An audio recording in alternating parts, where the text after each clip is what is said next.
Ողջույն բոլորին, ես Աննան եմ։ Երկրում տիրող իրավիճակը կրկնակի ավելի մեծ խոճապի է վերածվում մեդիայի միջոցով, ու դա ինձ ստիպեց նկարել փոքրիկ տեղեկատվական հոլովակ, թե ինչ չի կարելի ու ինչ չպիտի անել այս օրերին։ Հուսով եմ օգտակար ինֆո կտամ ձեզ, նաև եթե ունեք հավելումներ կամ խորհուրդներ, կարող եք թողնել մեկնաբանությունների հատվածում, կարծում եմ բոլորիս էլ հետաքրքիր կլինի կարդալն ու իմանալը։ Սկսենք։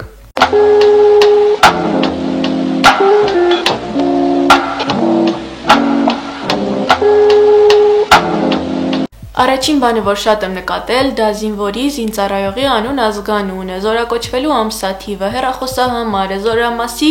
վայրը, հրապարակելն է ու գրել է, որ չեն կարողանում հետը կապ հաստատել, կորել է ու նման բովանդակությամբ բաներ, խնդրում են, որ տեսնողները զանգահարեն ինչ-որ հեռախոսահամարով։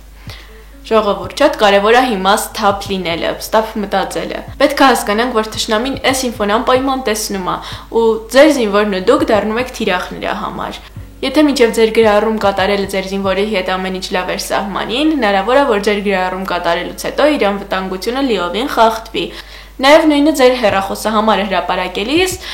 հասկացեք, որ կարող են ադրբեջանցիները հայկական համարներով զանգել ձեզ ու ձեր հոգեբանության հետ շատ վատ կերպով խաղալ, այնպես որ սա լավ միջոց չի զինվորին գտնելու համար, հատկապես պետք է հասկանանք, որ այս գրառումը, որը կատարում ենք, տեսնում են քաղաքացիական անձիկ, մեր նման մարդիկ, ովքեր դժվար փողոցներում հանդիպած լինեն ձեր զինվորին։ Իսկ դիրքերում բնականաբար կապ չկա, ինչ որ Facebook կամ այլ ցանցեր մտնելու համար հնարավորություն չկա։ Այսինքն հավանականություն էլ չկա, որ այս տարբերակով կարող եք գտնել ձեր զինվորին։ Ձեր էջերում անընդհատ խոսեք այն մասին, որ պետք չի հավատալ անգամ ամենահարազատ մարդու ներքին կարգով տված ինֆոյի։ Պետք չի կիսել լուրեր, ինչ որ հորս արև ճիշտ եմ ասում կետեմ կայքից, որովհետև հիմնականում նման կայքերը ինչ որական չոյող հետաքրքիր լուրեր են տարածում ու մենք բոլորս մեզնից անկախ ուզում ենք հավատալ այդ լուրերին ու տարածում ենք, կիսում ենք, չէ, պետք չի հատկապես այս ժամանակներում Facebook-ում շատ անհայտ ծագումով էջեր են ակտիվացել, գովազդվում են անընդհատ, գրում են դուք կապշեք եթե իմանաք, ցնցող լուր, պետք չի հավատալ նման վերնագրերով ու անհայտ ծագմամբ լուրերի։ Ու մի բան եմ նկատել, որ վերցնում են մեր հերոս զինվորների նկարները, հրապարակում են, գրում են լայք եք աճանկյունից, եթե հարգում եք մեր զինվորին նման անիմաստ բովանդակությամբ բաներ ու պետք է հասկանանք, որ աճանկյունից լայքելու դեպքում ամեն դեպքում լայքը գնում է այդ էջին ու որոշ ժամանակ հետո այդ էջը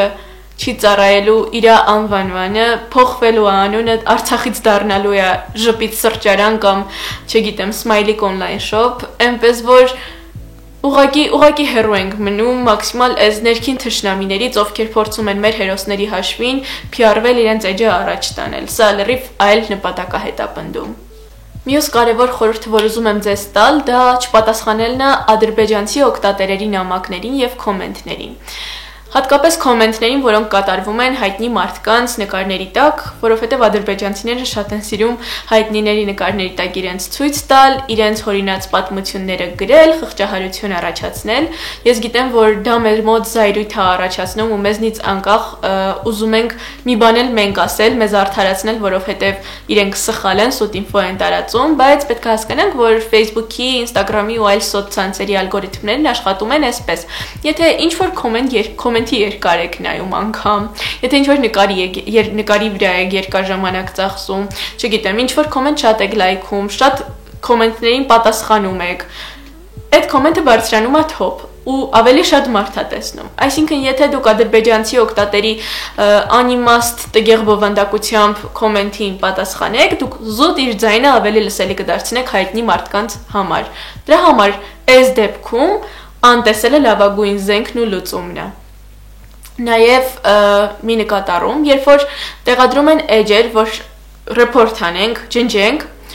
մենք չենք մտնում այդ էջ ու իրենց սարքած սարսափելի բովանդակության վիդեոների տակ հայկական դրոշներ դնում կամ սկսում մեր հայրենասիրական կոչերը անել։ Չէ, մենք ոչինչ չենք անում այդ post-երի հետ, մենք պարզապես զբաղվում ենք report անելու գործընթացով, հետո բլոկում ենք ու վերջ։ Ոչ մի ակտիվություն այդ էջում չենք ցուցաբերում, որովհետև ակտիվություն ցուցաբերելով կապ չունի, մենք hate comment կգրենք, հայկական դրոշ կդնենք, թե ինչ կանենք, իրենց ռեյտինգը բարձրանում է։ Ու ինչքան փոքր է էջը, այնքան հեշտ է էջը փակելը։ Այսինքն մենք համ comment ենք գրում, համ report ենք անում, մենք մեզ հակասում ենք, պետք չի։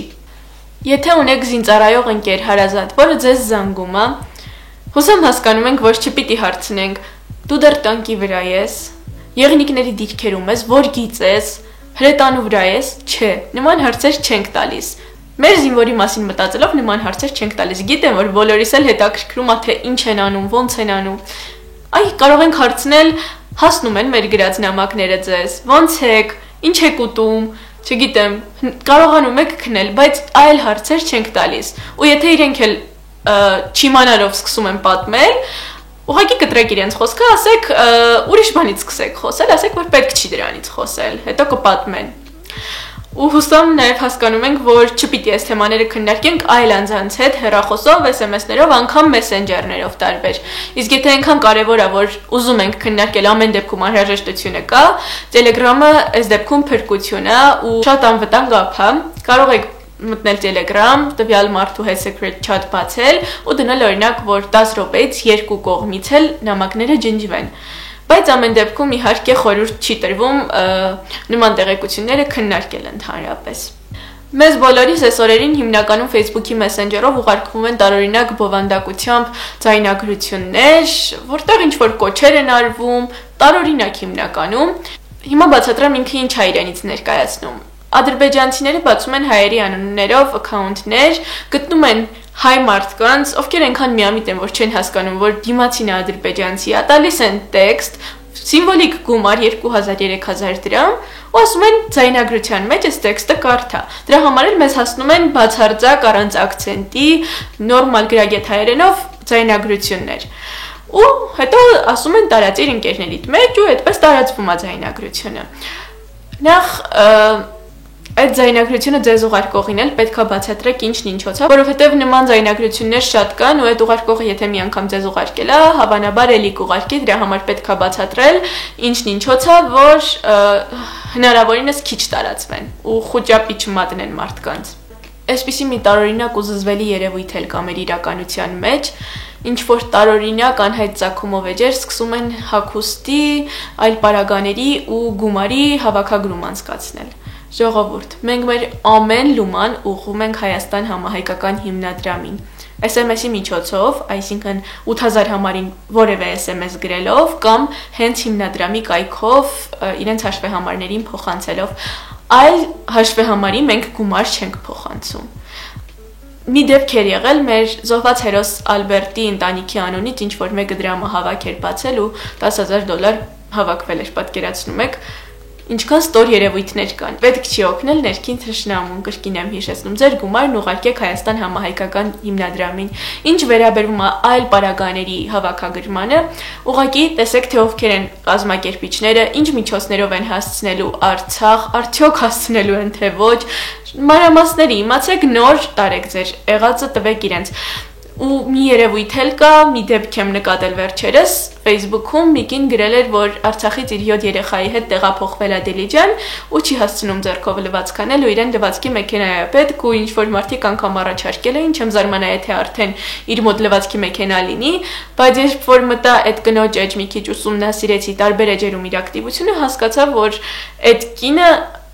ամբողջ կյանքում էլ ապրել է Դիլիջանում։ Սենց տխուր ու զզվելի բաներ են կատարվում մեր իրականության մեջ, դրա համար փորձում ենք օգնել մաքսիմալ կազմակերպված ու գրագետ։ Ուրեմն մի փոքր էլ պատմեմ ապատեղեկատվության տարածման վնասներից, իհարկե դրանք շատ են, ես մի օրինակ կբերեմ։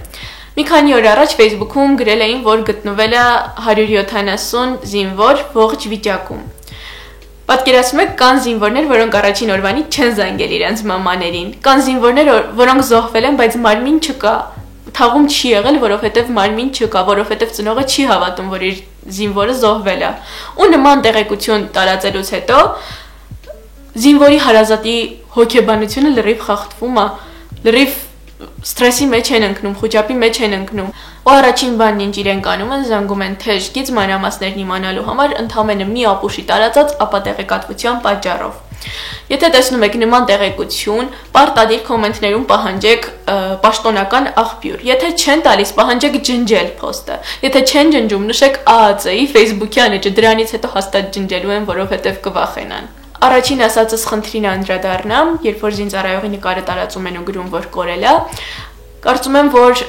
լավագույն տեղեկությունը կարող եք ստանալ թեժ գծի միջոցով։ Այլ մարմինների դիմել, Facebook-ի օգնությանը դիմել չարժի հաստատ։ Ժողովուրդ, չենք ստեղծում ավելորդ պանիկա, չենք ստեղծում տագնապի մթնոլորտ, խոճապ չենք առաջացնում։ Ես գիտեմ, որ խոճապ առաջացնողները հիմնականում այն մարդիկ են, ովքեր սահմանին չունեն հարազատներ։ Իրենք չեն հասկանում իրենք ինչ են անում։ Ամեն դեպքում, երբ որ տեսնում եք նման մարդկանց, ընդամենը բլոկեք, ռիփորթ արեք։ Դե կյանքից հնարավոր չի, բայց գոնե սոցցանցերով։ Նաև մի բան կա, մեր մեծերը, մեծահասակները, երբ որ ինչ-որ բան կարդում են Facebook-ում, անպայման հավատում են, անպայման։ Դրա համար խորհուրդ կտամ ժամանակավորապես ջնջել իրենց հեռախոսներից Facebook-ի app-ը, որովհետև Facebook-ում հիմա սարսափելի բան է կատարվում։ Ով ինչ հասցնում գրում, տարածում, գովազդում է։ Ջնջեք ժամանակավորապես, քաշեք Telegram,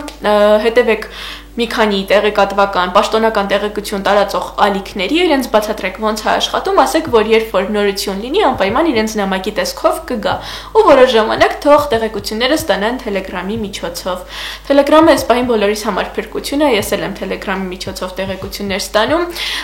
կփորձեմ մի քանի պաշտոնական լուրեր տարածող Telegram-յան ալիքների լինքեր թողնել վիդեոյի նկարագրությունների հատվածում։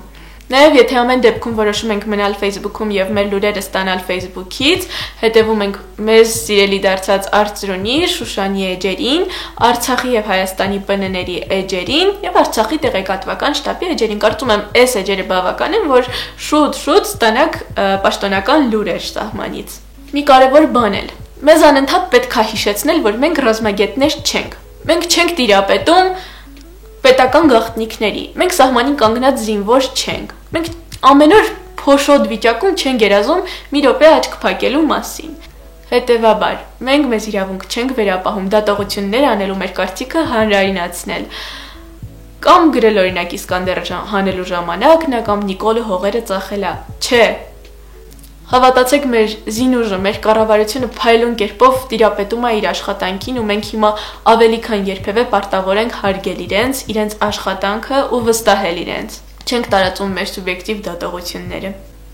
Մի նոր փորձել, եթե տանը պստոներ կան, զբաղվեք իրենց հետ։ Հեքիաթներ կարդացեք, խաղացեք հետները, իրենց մոտ պատերազմական թեմաներից շատ մի խոսեք, խոճապի մի մատնվեք։ Առանց այն էլ բոլորիս հոգեկան առողջությունը խախտվել է ինչ-որ չափով։ Գոնե իրենց ներաշխարհը թողեք մանկական մնա ու առողջ մնա։ Գիտեմ, որ դժվար է հիմա, բայց պետք է մաքսիմալ իրենց մոտ դրական հայացքներ ունենալ։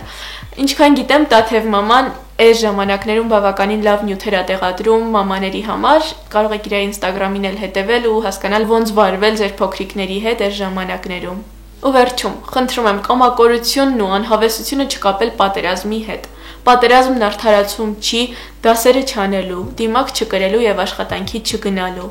Հիշենք, որ մենք պատերազմից առաջ էլ այնքան էլ մոտիվացված չէինք ու կարող այլի չէինք անում։ Հիմա մենք զուտ փորձում ենք պատերազմը որպես արդարացում բերել։ Չի կարելի ժողովուրդ։ Չենք ուզում, չէ՞ մեր Հայաստանը փլուզվի։ Հետևաբար թիկունքում մաքսիմալ կերպով պետք է կատարենք մեր պարտականությունները։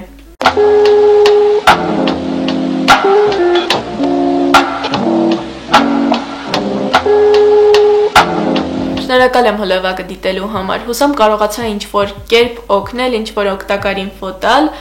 Բոլորիդ մաղթում եմ քաջ առողջություն, քար համբերություն